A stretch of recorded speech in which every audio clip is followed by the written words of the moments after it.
Bonjour et bienvenue sur Board Games Player. Aujourd'hui, je vous présente le jeu Kodama. C'est un jeu de 2 à 5 joueurs à partir de 8 ans pour une durée moyenne de 10 minutes par joueur. Donc, je vous présente la mise en place du jeu. Nous installons le plateau score à proximité des joueurs, mais pas trop près de leur plan de jeu car nous allons avoir besoin d'espace. Sur ce plateau score, suivant chaque tronc que les joueurs auront, il y a un symbole dessus. Le premier joueur ici a la fleur, celui qui est au bout. Je vous le montre parce que j'ai fait une disposition 3 joueurs, mais après je vais rezoomer. Donc vous voyez, celui qui est au bout a la version asticot et celui qui est en face, c'est le champignon. Donc chaque joueur aura sur notre tableau score le pion qui est associé à l'élément de son arbre.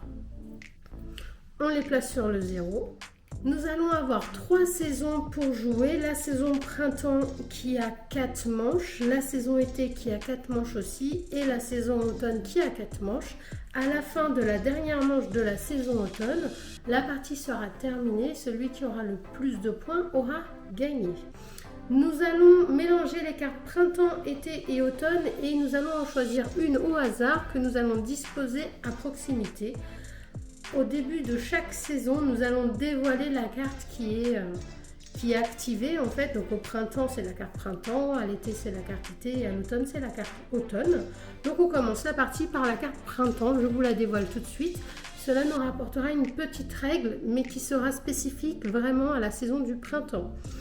C'est la carte prendre racine. Chaque fois que vous placez une carte en contact avec votre tronc, vous marquez 3 points supplémentaires. Donc cette carte est très bien au printemps parce qu'en fait on démarre la partie, on a chacun notre tronc, on a essayé de les placer à peu près à distance égale de chaque joueur. Par contre la carte est bien posée sur le bord de la table. Vous voyez, hop, sur le bord de la table et on ne la bouge plus. Nous allons avoir chacun 4 cartes Kodama. À la fin de chaque saison, nous allons devoir en dévoiler une qui nous fera marquer des points. Et donc, comme il n'y a que 3 saisons actives, la 4e sera défaussée à la fin de la partie, ce qui vous permet de choisir justement quelle carte vous voulez faire et laquelle vous ne voulez pas faire. Donc ici, nous en avons différentes. On va marquer des points suivant la règle qui est établie. Ici, on va marquer 3 points à chaque fois que l'élément de mon tronc, donc ici c'est pour les fleurs, apparaîtra à l'extrémité d'une de mes branches. Ici, on choisit un élément qui n'est pas sur le tronc et on marque un point à chaque fois que l'élément apparaît sur l'arbre, mais bien sûr n'est pas sur le tronc. Ici, on marque 4 points pour chaque carte qui touche la carte tronc. Donc c'est un peu comme la carte printemps qui a été dévoilée pour tous, sauf que là c'est 4 points en plus. Elle est pas mal du tout celle-là.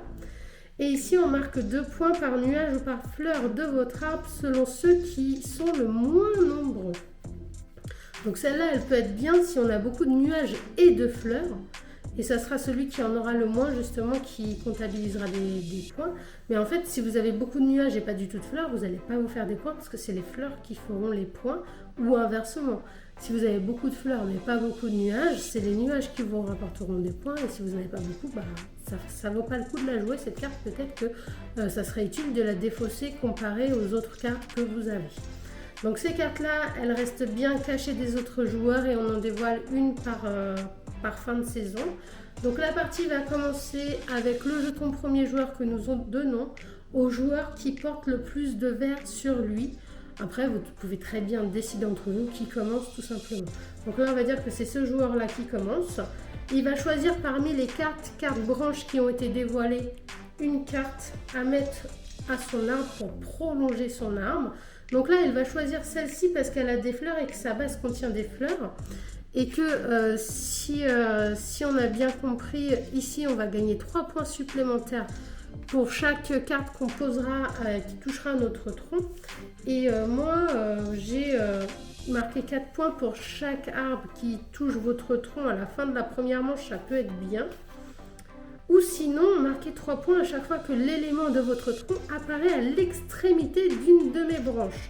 Donc ces deux-là peuvent être bien, je réfléchirai dans quel ordre je les jouerai suivant les saisons.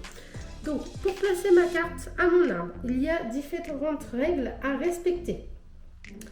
La première, la carte, elle ne doit pas dépasser de la table quand je veux la mettre en fait. Il faut vraiment qu'elle soit posée au bord de la table, mais je ne peux pas la faire dépasser dans le vide. La deuxième, donc il faut qu'elle touche forcément une branche de mon arbre ou des branches qui sont déjà posées pour pouvoir prolonger. On n'a pas le droit de recouvrir un élément qui est affiché avec la carte que je viens de poser. Je réfléchis. On peut marquer que 10 points maximum par tour en fait.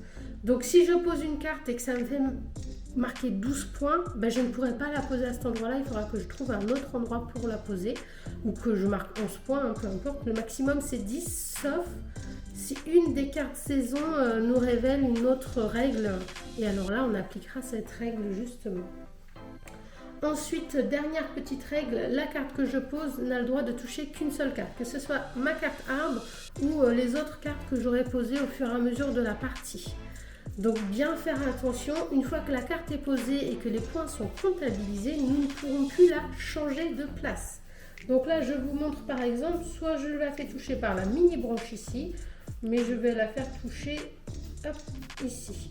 Je comptabilise mes points, donc j'ai 2 fleurs ici et j'en ai une ici, ça me fait 3 points, plus 3 points parce que j'ai touché l'arbre.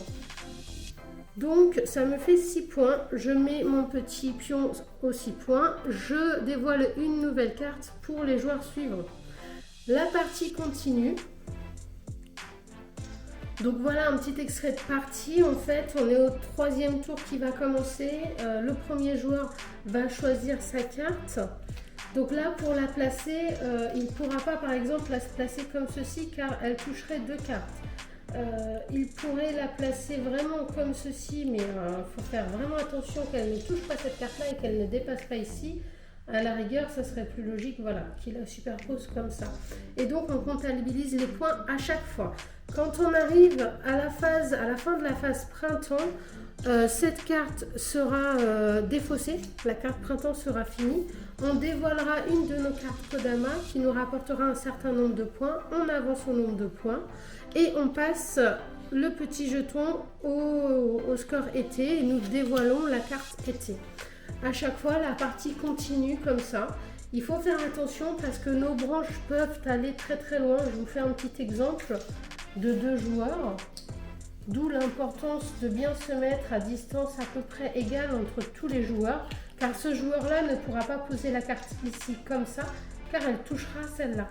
Il faudra qu'il la pivote pour ne pas qu'elle la touche ou qu'il la mette complètement ailleurs. Donc c'est très important et ça peut ajouter des difficultés à nos adversaires comme à nous-mêmes d'aller trop vouloir embêter un autre joueur pour qu'il n'ait pas trop d'espace. Voilà, c'est la fin de cette vidéo. J'espère que vous l'avez appréciée. N'hésitez pas à vous abonner et à laisser vos commentaires pour savoir ce que vous en avez pensé. À bientôt les amis!